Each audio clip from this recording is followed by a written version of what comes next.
우리 예수님은 성령으로 시작해서 성령으로 사역을 마치셨습니다.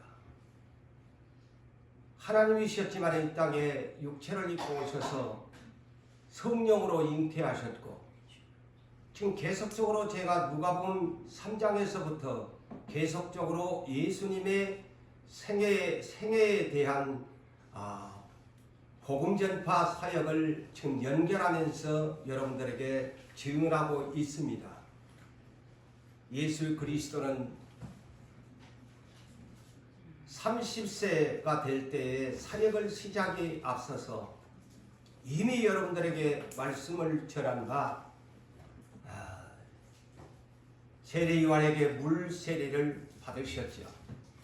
그리고 나서 기도를 하실 때에 하늘문이 열려지면서 성령 세례를 받으셨습니다. 성령이 비둘기 같은 형체로 예수님에게 임하시면서 하늘문이 열려지면서 음성이 들리기를 이는 내 사랑하는 아들이요 내 기뻐하는 자라 라고 성령 세례를 받은 하나님과 아버지의 관계를 성령을 통해서 증거를 받았습니다. 곧바로 또한 예수님은 성령 충만함과 성령의 이끌림으로 말미암아 어디로 갔느냐? 광야로 가셨죠. 그래서 광야에 가서 두 가지의 하나님 앞에서 두 가지를 인정받아야 했습니다. 그게 뭐냐? 첫째는 육체를 입고 오신 분이 광야에서 아무것도 잡수지지 아니한 가운데 40일 금식 기도를 하나님이 시키셨다는 거예요. 그래서 사역을 하시는 분들은 지난날 일찍이 교회도 참 금식 동산에 올라가서 마치고 와서 또 말씀을 듣게 하고, 그래서 오늘의 이 시간까지 이렇게 됐습니다만, 예수님은 사역에 앞서서 광야에서 40일 동안 기도로 합격하셔야 했어요. 그래서 기도하지 아니하는 사람은 일꾼이 될 수 없다. 예수는 믿기는 믿는데 진정한, 물론 모르겠어, 기도하는 사람도 교회 오래 다니면은 어쩔 수 없이 당회를 열어서 직분을 받은 사람들이 있겠지만은 진실로 하나님이 원하는 사람은 기도하는 사람, 직분을 줘야만 당연한 일입니다. 기도하지 않은 사람이 예수님이 우리의 본복이지 않아요.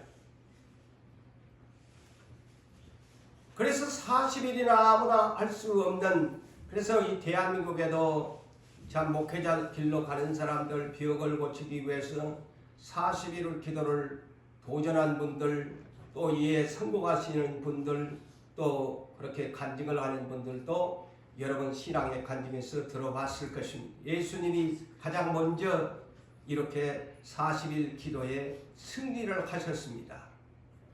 그러니까 육체로 오신 분이 물도 마시지 아니한 채 광야에서 짐승과의 싸움, 날이면 날마다 그 광야는 온도차가 심합니다. 낮에는 뜨겁고 밤에는 추운 저 중동 지방의 광야에서 40일을 이겨내셨다는 것이에요. 그러니까 얼마나 육체적으로 고나고 피곤합니까? 그런데 지난주에 말씀을 들었다시피 줄이신지라 40일을 마치는 날 두 번째 뭐가 찾아옵니까? 마귀놈이 찾아왔습니다. 완전히 기진맥진한 상태에 마귀가 와서 너 성령 능력 받았다며, 성령 네 충만하다며, 네 하나님의 아들이라며 이랬어요.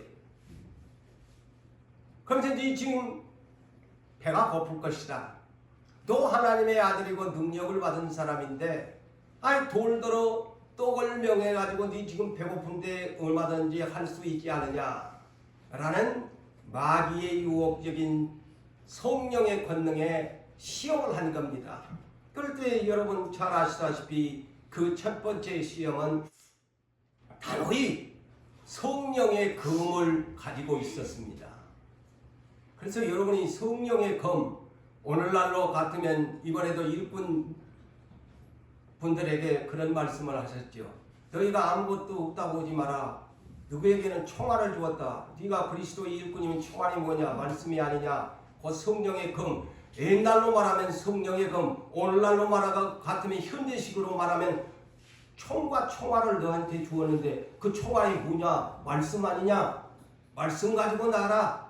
그래 예수님도 광야에서 말씀을 가지고 성령의 옛날로 말하자면 군인이 그냥 이 검이나 창인데 성령의 검을 가지고서 그냥 신명기 8장 3절의 말씀으로 사람이 떡으로만 산 줄 아나?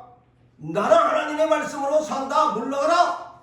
이겨냈어요. 근데 오늘날 저나 여러분들이 약점이 뭐냐면 음식이 있어야 산다.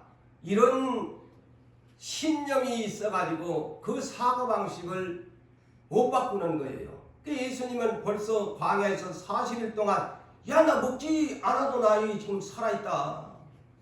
응? 나 40일을 안 먹어도 살았다. 하나님을 의지하니까 그걸 보여줬잖아요.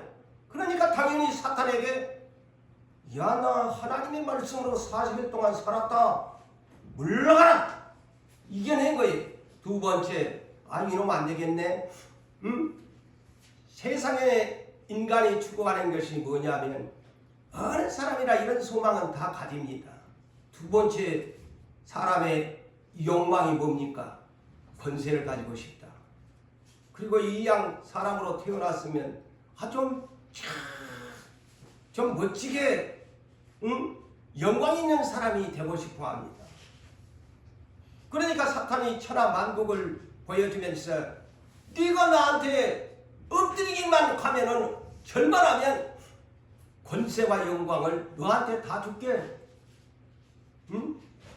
권세와 영광에 대한 우상 숭배를 강요했을 때도 신명기 6장 13절을 통해서 다시 성령의 검으로 올라올 것 같으면은 총을 가지고 따다다다다다다 쏴버린 것입니다.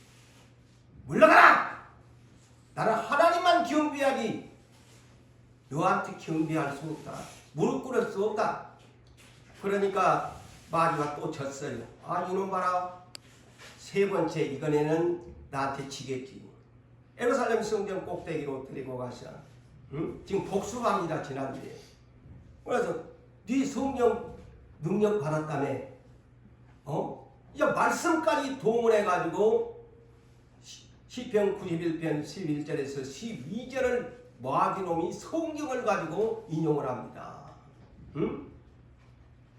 네 성경 꼭대기에서 뛰어내면 성경에 보니까 천사가 너를 지켜주고 네 발등상 하나도 안 다치게 받들어 준 다음에 한번 뛰어내려봐. 자랑 한번 해봐. 네 능력 받았다며. 신명기 6장 16절 다시 성령의 검 총 하나 가지고 다다다다다다다다다 나를 시험하지 말라. 물러가라. 다 성령의 검으로 이겨냈습니다. 그래서 마귀가 꼬리를 내리고 떠났습니다. 그러자 하나님 아버지 앞에 예수님은 하나님 나라의 일꾼의 자격 시험에 합격증을 얻게 된 것입니다. 할렐루야. 이거 성경을 기록한 예수님이 신앙생활을 하는 오늘날 예수 그리스도를 믿는 사람에게 예수님이 모델입니다. 그래서 하나님 나라의 일꾼은 이 자격증을 따야 된다.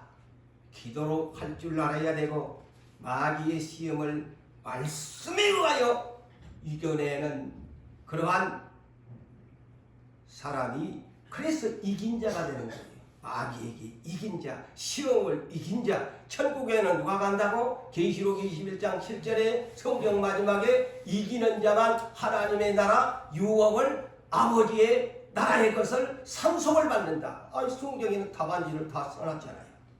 이겨야만 가는 것이 천국이에요. 오늘날 근데 예수 믿으면 오늘 국민일보의 어떤 유명한 목사님이 한 번 예수 믿으면 영원히 택함 받고 구원 얻는다. 잘못된 것이다.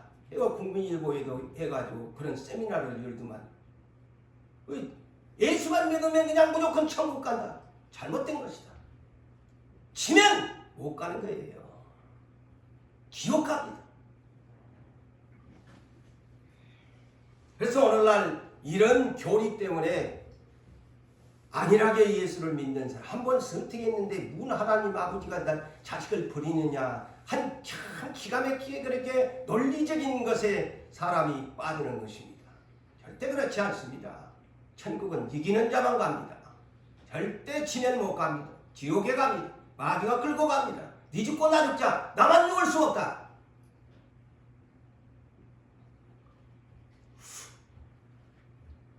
자, 그래서 오늘 본문 14절에서 15절을 볼까요? 예수께서 이제 하나님 나라의 일꾼의 자격시험에 합격을 하시고 이제 하나님께 인정을 받으니까 본문이 바로 그겁니다. 연결됩니다. 예수께서 성령의 능력으로 보세요. 성령의 능력이죠. 아까 찬송을 성령의 능력을 받으셨어요. 그러니까 이 성령의 능력으로 갈릴리에 들어가시며 그 소문이 사방에 이제 예수가 성령의 능력을 받았는데 대단하더라. 그래서 예수의 소문이 막 갈릴리 그 고향 막 두루두루 고향 땅에 퍼지게 된 것입니다. 친히 그 또한 여러 해당에서 무사람이 예수를 칭송을 했더라. 본문에 보니까 해당이 뭡니까? 이 유대교의 사회에서는 예루살렘 성전을 쉽게 얘기하면 그러한 것으로 삼고 지방이나 해외나 디아스포라들에게 분소에 해당되는 해당이 다 있어요. 이 해당이 뭐냐? 히브리 말로 시나고게인데 바로 율법을 가르치는 그런 쉽게 보면 작은 교회당들이야. 이곳에서 예수님이 말씀을 가르치고 그곳에서 칭송을 받았다. 그래서 30세에 예수께서 이제 사역을 하나님께 합격증을 이제 인정을 받고 나서 드디어 30세에 이제 하나님 나라의 사역을 시작한 것입니다. 그래서 예수님은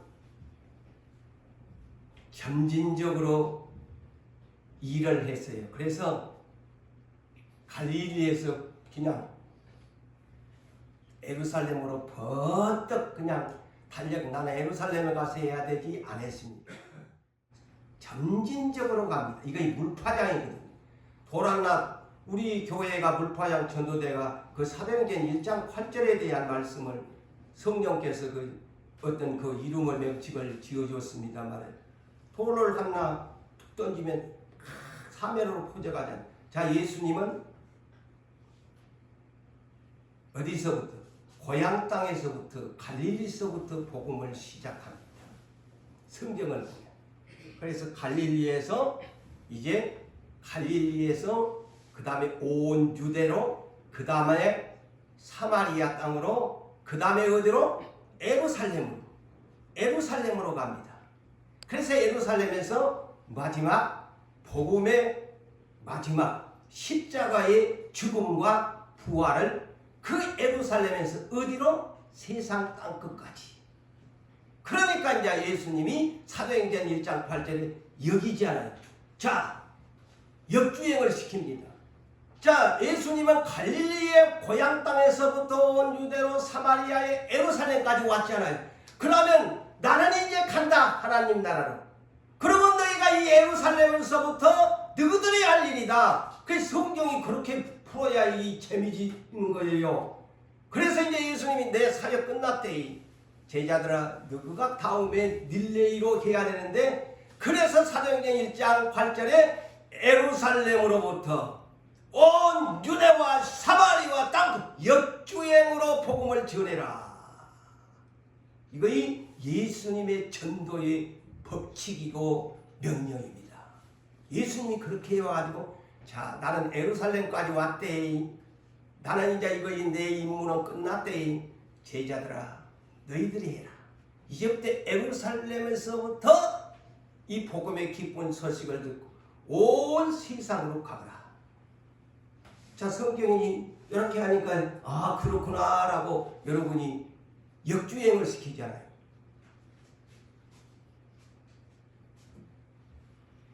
자 그러면서 이 본문 다시 16절에서 21절을 봅시다.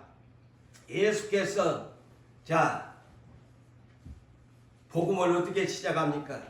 예수께서 그 자라나신 곳 갈릴리 나사렛 보세요 복음을 전하잖아요. 맞지요?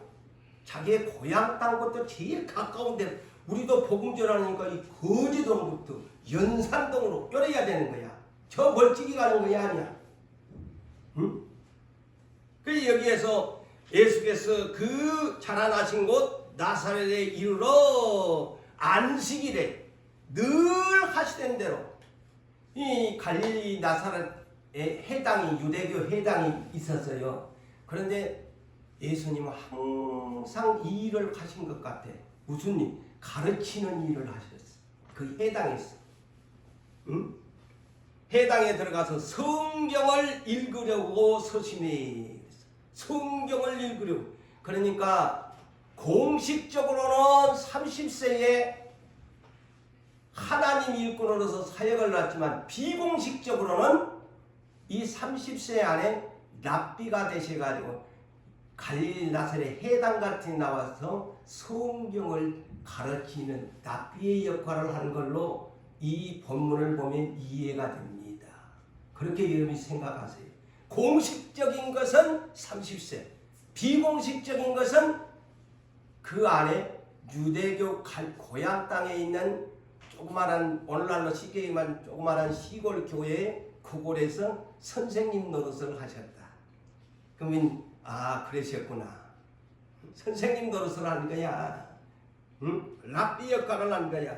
그런데 그날도 안식일 날 오늘 같으면 주일날 나오셔가지고 성경을 선생님이 되셔가지고 성경을 읽으려고 서셨는데 어느 성경을 오늘날같이 신약 성경은 그때는 없고 모세의 율법에 이 구약의 성경이 있는 거예요. 근데 어디를 예수님이 선택을 했냐? 선지자 이사야의 글을 드리거늘 그랬어요. 여기에 드리거늘 이 해당을 맡은 자가 그때는 인쇄술이 없다 보니까 그게 해당의 율법의 구약 성경이 한 권밖에 없는 거야. 그러니까 선생님한테 이 성경을 가르쳐야 되겠는데 어떤 맡은 자가 성경을 예수님에게 주는데 어떤 성경을 줬나?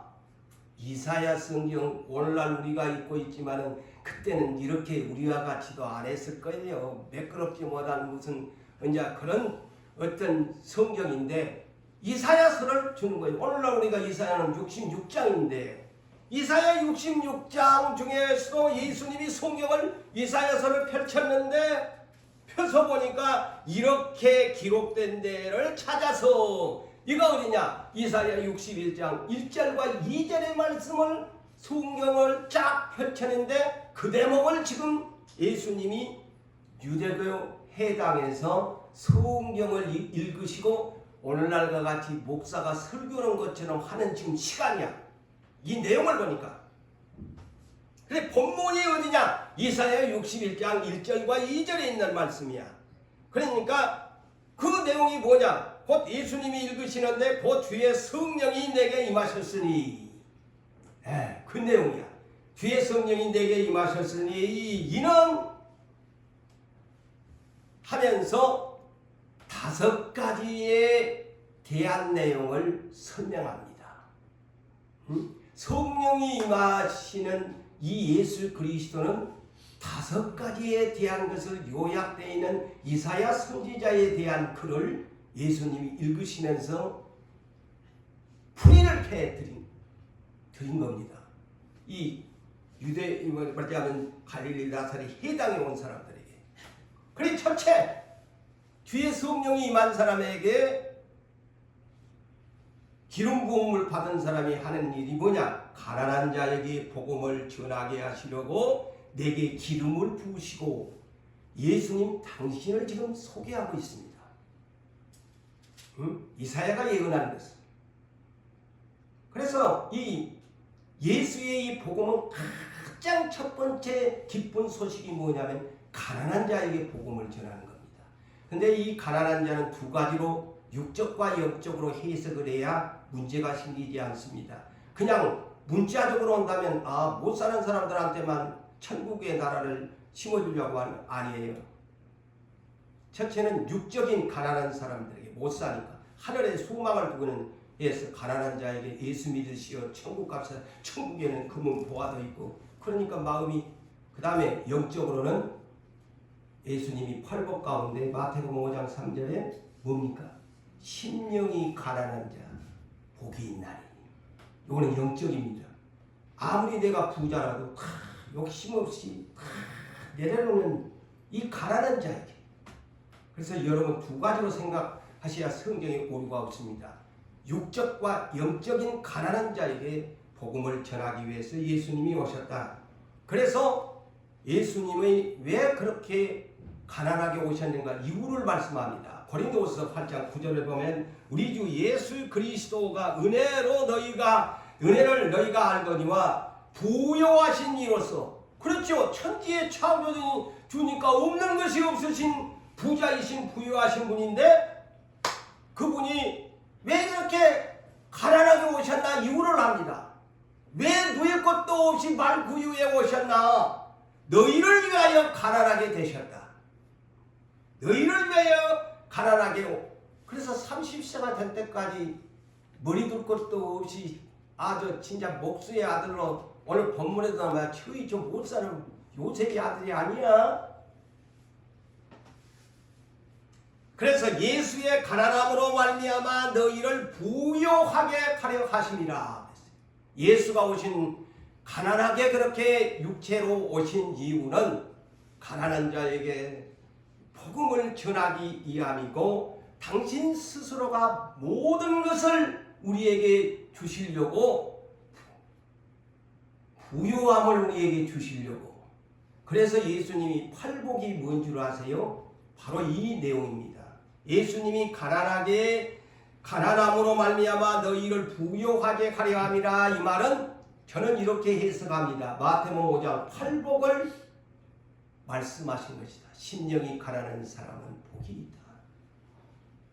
애통하는 사람 복이 있고, 시간상 줄입니다만 마지막 의를 위하여 박해를 받는 사람 복이 있나니. 이런 복을 우리에게 주시기 위해서 예수님이 가난하게 오셨다. 철저하게 가난하게 오셨다.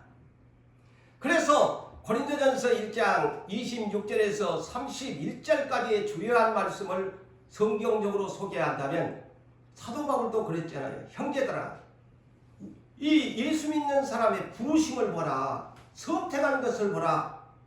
야, 가난한 사람들, 없는 것들, 천한 것들, 멸시받는 것들, 이것들을 택했다. 그리고 건강한 사람이 아니고 약한 사람을 불렀다. 지혜로운 사람도 있겠지만은 다 어리석은 자들을 불렀다. 왜? 아무도 그 육체를 자랑하지 못하게 하려고. 자, 그래서 왜 이렇게 저나 여러분들이 이 고난 가운데서 연단을 받는가? 이 문제입니다. 내가 했다는 바람을 빼기 위한 하나님의 연단입니다.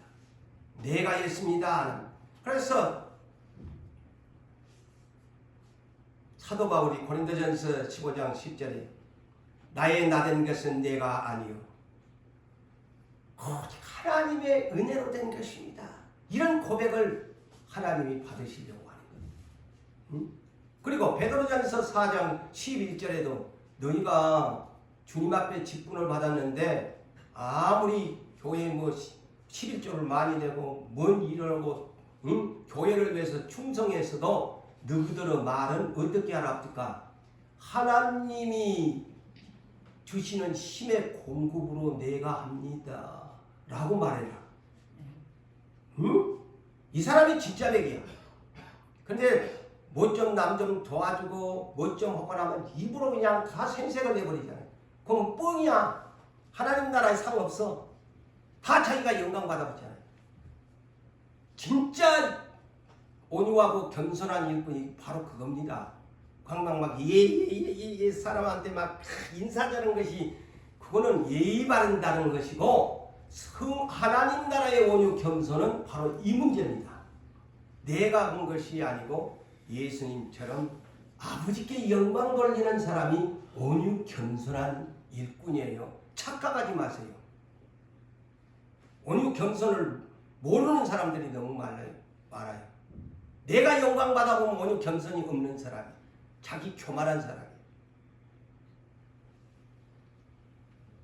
그래서 야고보서 2장 1절에서 5절에도 보면 교회에서 가난한 사람 빈부 차별하지 마라 그랬잖아요. 교회에 하는데 부자들은 오면 어서 오십시오. 가난한 사람들은 오면은 앉으든가 말든가. 뭐 저런 것들이 와노. 그렇게 하지 마라. 그러면서 절대 교회 안에서는 빈부를 차별하면 안 된다. 차별하지 말아라. 그러면서 내 사랑하는 형제들아 들을지어다. 하나님의 세상에서 가난한 자를 택하사, 또 여기에도 가난한 자를 택하사 믿음에 부요하게 하려 함이라 그랬어요. 가난한 자를 택해서 믿음에 부요. 나는 가진 것이 육체적으로는 약하고 재물이 없지만 하나님은 나의 아버지야. 모든 것을 가지셨다. 내가 비록 이 세상에서는 가난한 자 같지만은 나는 장차 우리 아버지가 계시는 천국에 가면 저 천국이 다 내 것이야. 이런 사람이 믿음의 부요자입니다. 할렐루야. 믿음의 부요라는 말을 바르게 이해하십시오. 근데 오늘날 평가가, 저나 여러분들 평가가 뭐 좀 잘 되고 뭐 좀 가지고 있는 사람이 그 사람들을 이렇게 하는 세상 아닙니까? 근데 하나님의 평가는 그렇지 않습니다. 자, 그렇게 날마다 호화롭게 먹고 마시고 띵호와 했던 부자는 부자는 물 한 모금도 못 마시는 지옥에 떨어졌는데 자기 집 대문 밖에서 얻어먹고 사는 병든 거지 나사로는 천국에 갔더라. 너무나 다르잖아요. 우리가 이 복음에 대한 가난한 자와 부자에 대한 인식을 바르게 하셔야 돼요. 그래서 마가복음 10장 23절에서 27절을 보면은 그 대표적인 한 사람이 있어요. 실제적인 사건이 비유도 아니었어요. 어느 날 이 사람은 부자예요. 그리고 청년이에요. 나이도 젊어요. 그리고 출세도 해서요. 관원이라고 그랬어요. 복음서를 종합해 보면. 그러면 나이 젊지요. 재물도 가진 부자지요. 또 관원이죠. 출세까지 했지요. 그런데 예수님에게 지가 스스로 찾아와가지고 선생님 납디요. 오죽게 하면 영생을 얻으시니까. 그러니까 예수님 네 십계명 지켰냐? 나 어려서부터 십계명 지켰지요. 그러니까 예수님 그래. 근데 내가 네 보니까 딱 한 가지 부족한 것이 있다. 네 재산이 많은데 가난한 사람들에게 팔아갖고 주라.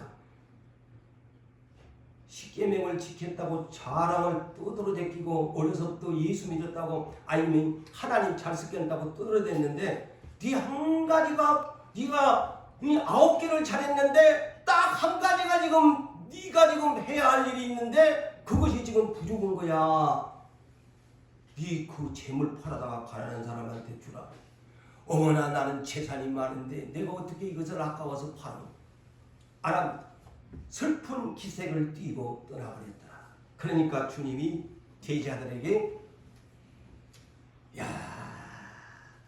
하나님 나라 들어가기가 부자가 얼마나 어려운지. 그러니까 제자들이 놀랬다고 그랬어요. 그러니까 주님이 다시 또 두 번째 리바이벌을 하는 거예요. 얘들아 야, 천국에 들어가는 거야? 정말 부자가 어렵다. 응?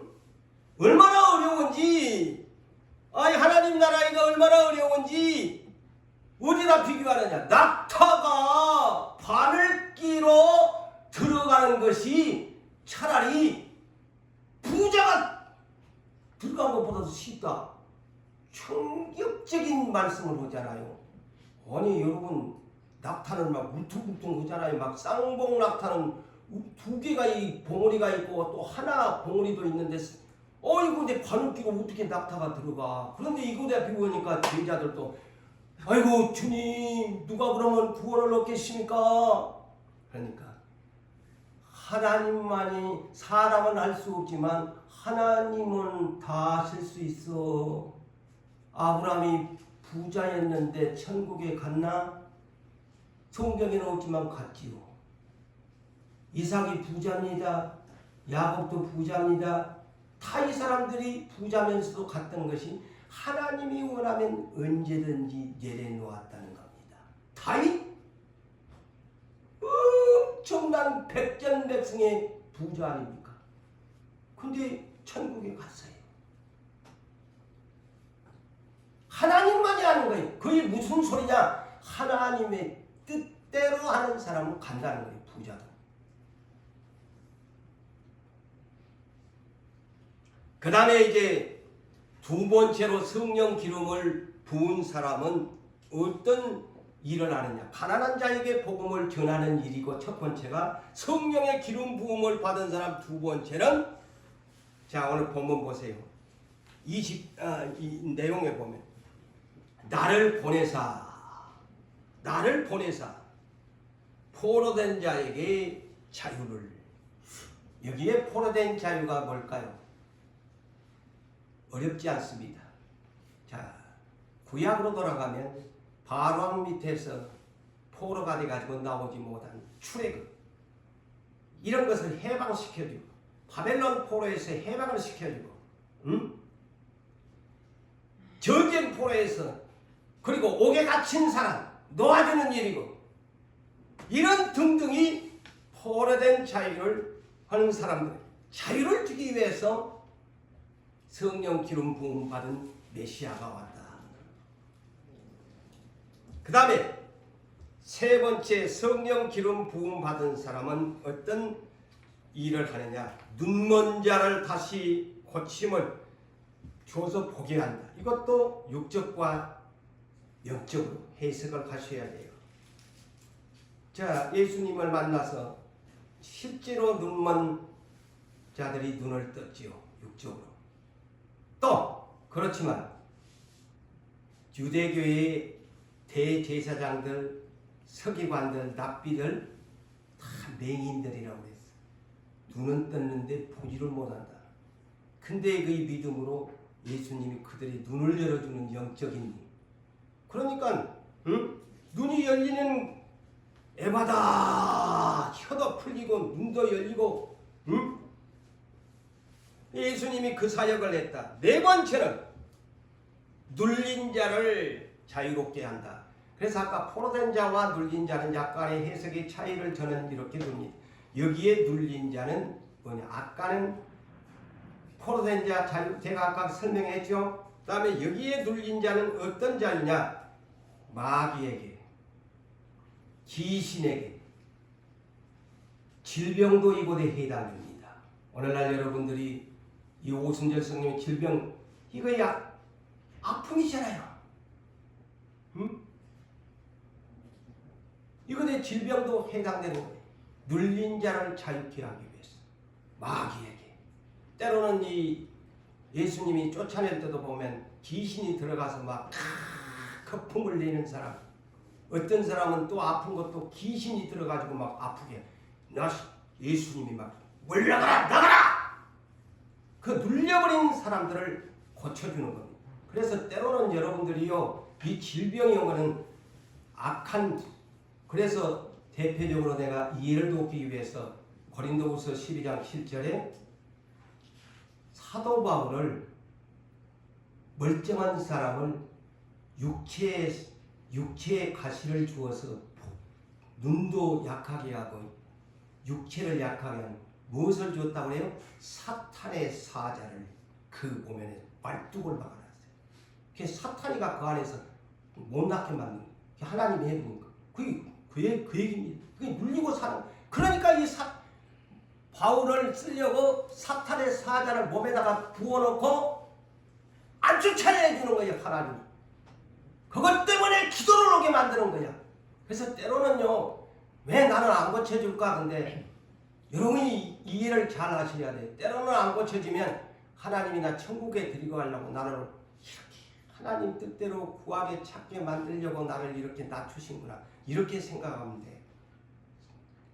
낙심할 필요도 없어요. 그래서 저는 일찍부터 지난날에는 이 눈 때문에 방황하고 실망하고 낙심했지만 하나님의 뜻을 딱 하고 주님을 만난 후로는 이 눈 때문에 아무리 눈이 시력이 나빠도 낙심을 하지 않습니다. 하나님이 나를 쓰려고 일하기 때문에. 그래서 눈기도도 안 합니다. 다섯 번째로 주의 은혜의 해를 전파하게 하는 것이다. 주의 은혜의 해를. 여기에 주의 은혜의 해가 뭘까요? 말라기 4장 2절의 말씀이에요. 공의로운 태양입니다. 공의로운 해가 떠올라서 치료의 강선을 비추리라. 예수 그리스도는 은혜의 해입니다. 은혜의 해예요. 그래서 요한복음 8장 12절에도 예수님이 나는 세상의 빛이다. 나는 은혜의 태양이다. 빛이다. 그러므로 나를 따르는 자는 어두움에 다니지 아니하고 빛을 따르게 된다는 것이죠. 예수를 믿는 사람은 빛에 그래서 사람이 되고 예수를 따르지 아니하는 사람은 반대로 뭡니까? 마귀 어둠의 세력을 따르는 사람들이 빛이 없는 사람들이에요. 예수를 모르는 사람.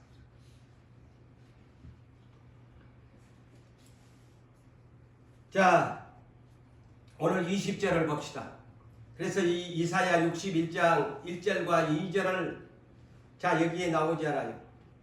자 가르치시고 나서 이사야 61장 1절 2절을 본문으로 삼고 주제로 삼고 예수님이 이제 그 유대교 해당 갈릴리 나사렛 해당에서 이제 아마 책을 이제 읽던 것을 덮으시고 그 맡은 자에게 주시고 앉으시죠. 이게 보세요. 그때는 인쇄술이 없으니까 책 한 권을 갖고 돌려가면서 보는 거예요. 근데 지금은 막 성경이 넘쳐나고 이 핸드폰만 열어도 그냥 넘쳐나는데 예수님이 오신 2000년 전에는 성경 한 권을 가지고 이래야 되니까 그 성경을 관리하는 사람한테 성경을 딱 덮고는 또 해당의 이 성전 아마 해당의 이 성경을 맡은 자에게 다시 돌려준다는 내용이거든요. 이 내용이요. 그리고는 자리에 앉으시니까 해당의 이 주제를 가지고 설교를 했던 자 전부 놀랍게 여겼더라. 놀랍게 여겼더라. 그런데 주님이 하는 소리가 중요한 말씀을 합니다. 이에 예수께서 그들에게 이 말이 너희에게 응하였느니라. 이건 이사야 선지자가 700년 전에 했던 것이 내가 이제 진짜로 와서 너희에게 진짜로 내다, 이 사람이 나다, 이것이 너희에게 지금 응했다, 이렇게 지금 하는 거예요. 자기 고향 갈릴리 나사렛. 그런데 나중에 또 그 뒤에 일을 하니까 이 고향에 있는 사람이 이 누가복음 4장 마지막 부분에 가보세요. 고향 나사렛 사람들이 저놈이 신생 모독을 한다고 벼랑 끝으로 끌고 가고 죽이려고 그래요. 그래서 선지자는 고향에서 대접을 못 받는다. 그게 누가복음 4장의 결론입니다. 나사렛에서부터 복음이 시작되는데 고향 사람이 저놈 새끼가 요셉의 아들 저거 내가 잘 아는데 아니 그러니까 오늘 이 본문에 보세요. 아니 가르치는 것은 보면 신기하고 놀라운데 인정을 안 하는 거야. 아니 저 요셉의 아들이 어떻게 저기 신성 모독이라는 말은 없지만은 아니 지가 무슨 뭐라고 이렇게 말을 하느냐. 응? 다 그래 처음에는 그들이 다 그를 증언하고 그 입으로 나오는 바 은혜로운 너무 은혜롭게 이제 설교를 잘했겠죠. 이것을 가지고 다 쪼개가지고 이제 예수님이 본문을 삼고 은혜로운 말에 그냥 다 그랬는데 결론은 뭐냐? 이 사람이 요셉의 아들이 아니야? 결론은 그거야. 아니 지가 아버지 못 배워가고 목수짓거리 나는 거 풀칠이나 하고 사는데 아니 저거 그 집 아들 아니야? 고향 사람들이 막 이구동성 여자들도 남자들도 그랬겠지만 저 요셉의 아들이 아니야? 요한복음 7장 15절에는 이런 말씀까지 있어요. 제가 이것을 요셉의 아들이 아니여? 하는 말에 더 충격적인 말이 있어요. 요한복음 7장 15절에 유대인들이 예수님의 이러한 모습을 보고 놀랍게 여겨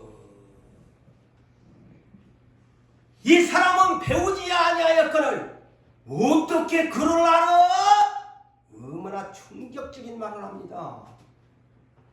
그래 예수님은 30세가 될까지 배우지도 않은 사람이야.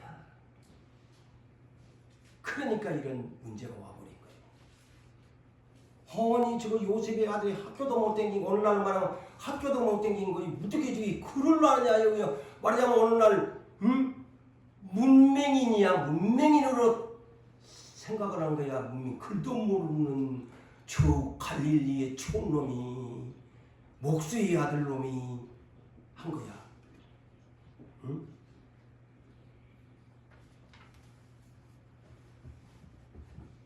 그런데 오늘 본문 18절을 보십시오.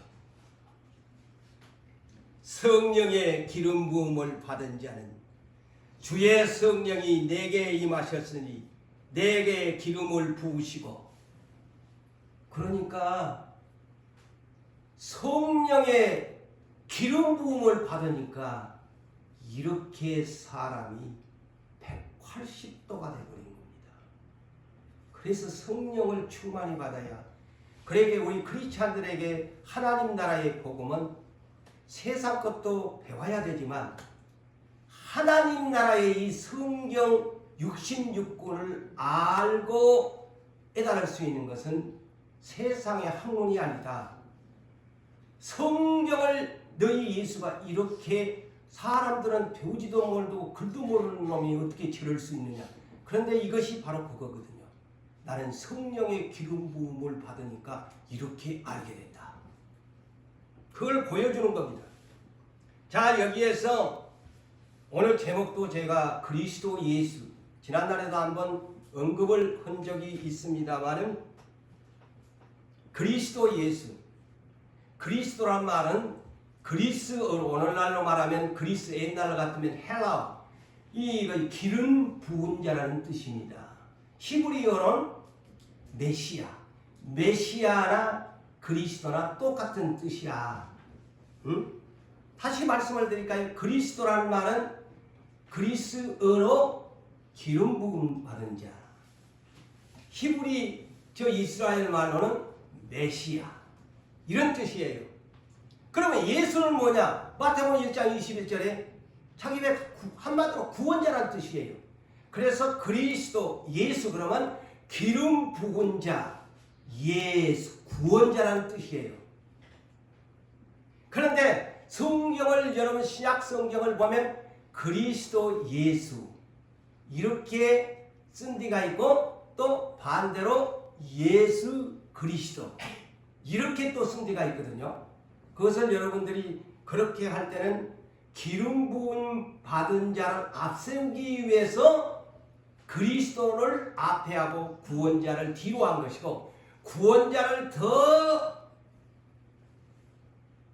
나타내기 위해서는 예수를 먼저 쓰고 그리스도라는 말은 이름이 아니고 직함이죠. 직분이죠. 쉽게 얘기하면. 그래서 뒤로 예수 그리스도. 그럼 구원자가 앞에, 그 다음에 그리스도라는 말은 직함이 뒤에. 그런데 그리스도라는 말은 직함이 앞에야. 이름이 뒤에. 그래서 이거 순서를 성경을 읽을 때, 신약 성경을 읽을 때 그것도 의미가 있다는 사실을 알면서 성경을 읽어야 은혜가 됩니다. 그래서 기름 부음 받은 자는 구약에 세 종류의 직함이 있습니다. 왕, 누구? 그 다음에 제사장, 그 다음에 선지자가 기름 부음을 받은 자들입니다. 직함이 그리스도는 이 기름 부음 받은 자라. 그 예수님이 다 그것을 받았잖아요. 그래서 여러분 사무엘 선지자가 이스라엘의 두 번째 왕 사울을 패하고 다윗을 걸 때에도 기름불에다가 기름을 채워가지고 가서 왕으로 세우려고 같은 머리에다가 의식을 하면서 기름을 붓습니다. 그게 기름을 붓다라는 뜻입니다. 예.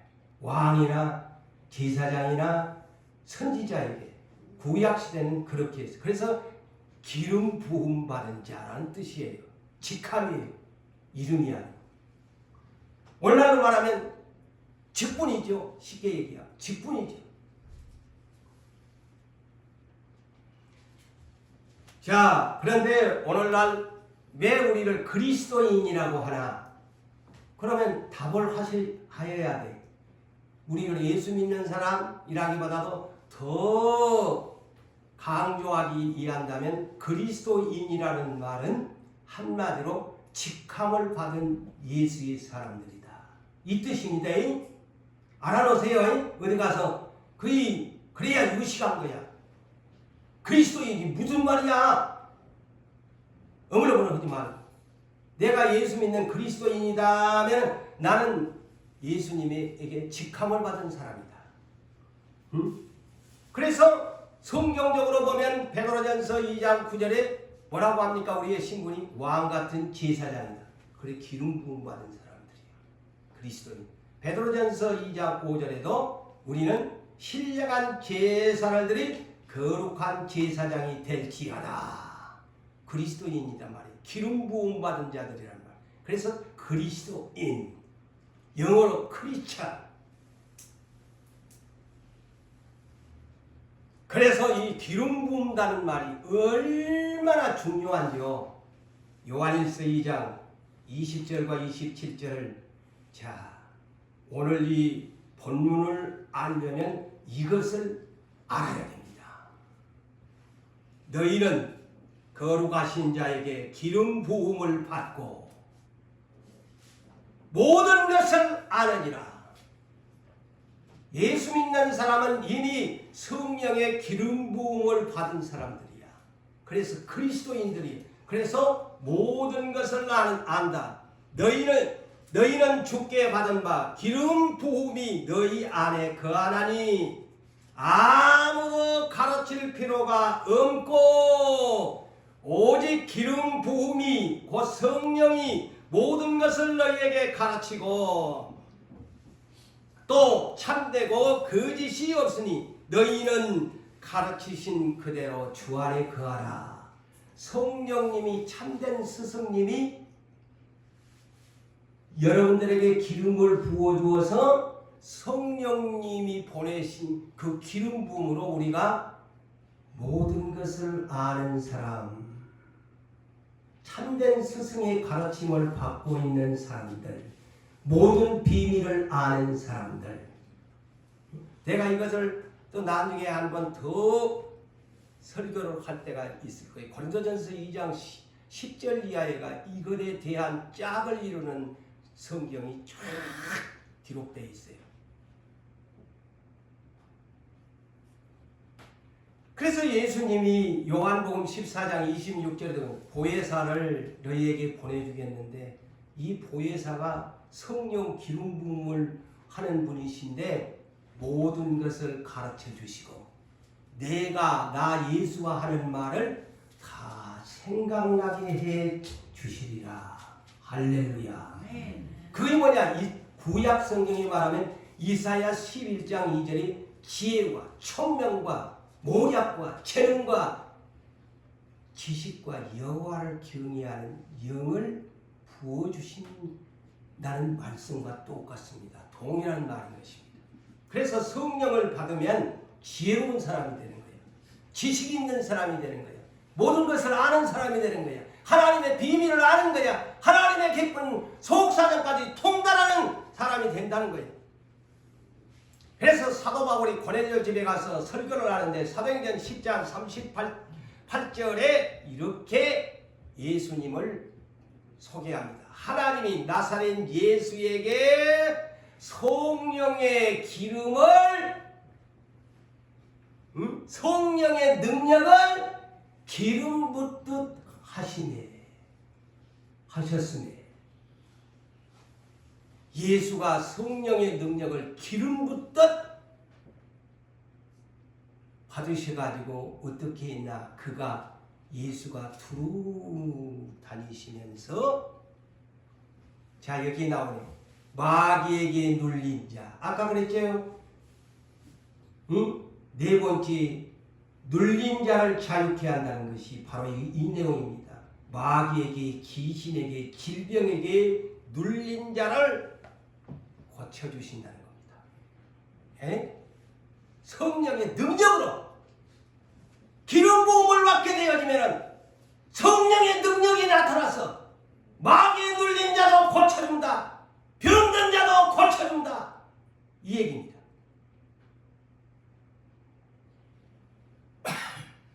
그래서 스가랴 4장 6절에 그 유명한 말씀이 사람의 힘과 능으로 되지 않냐고 오직 여호와의 영 성령으로만이 된다. 그게 답입니다. 성령의 능력으로만이 된다.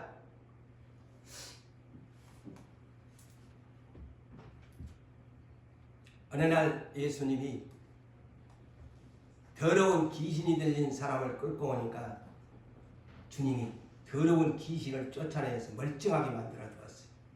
그러니까 그래서 구경을 하던 유대인들이 바알세불을 힘을 입어서 귀신을 쫓아낸다고 예수님을 아주 비하, 폄하, 격하, 조롱, 멸시를 했어요.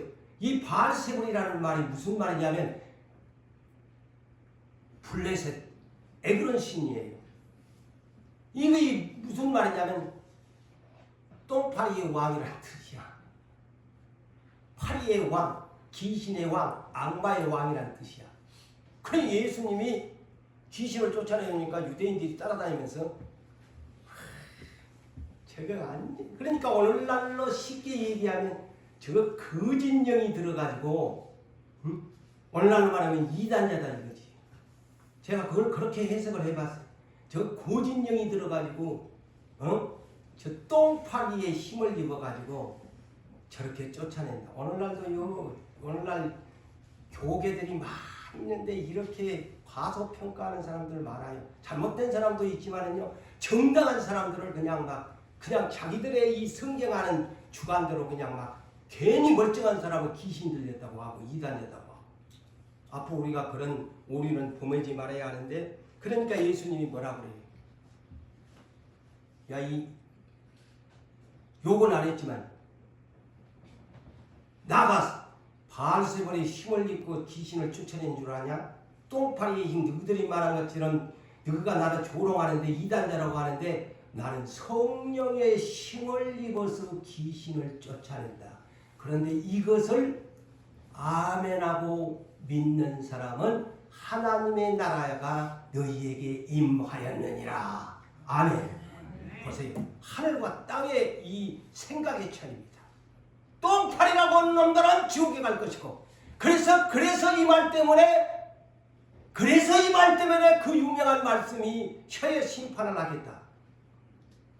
나 인자 욕한 것은 너가 용서를 받을 수 있겠지만 내가 성령의 힘을 입어가지고 귀신을 쫓았는데 나보고 똥파리의 힘을 바알세불의 힘을 입었다고 하는 너희는 모독했으니까 영원히 그 죄를 사함받지 못하리라. 바로 이 얘기입니다.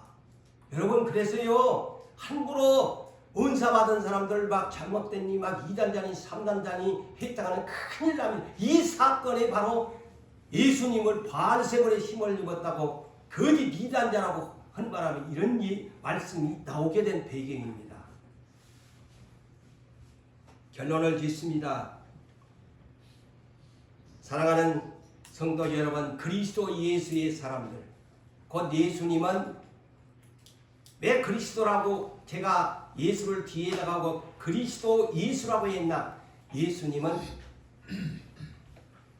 만왕의 왕으로서, 대제사장으로서, 또한 선지자로서, 대선지자로서 그리스도의 기름 부음을 받고 오셨어요.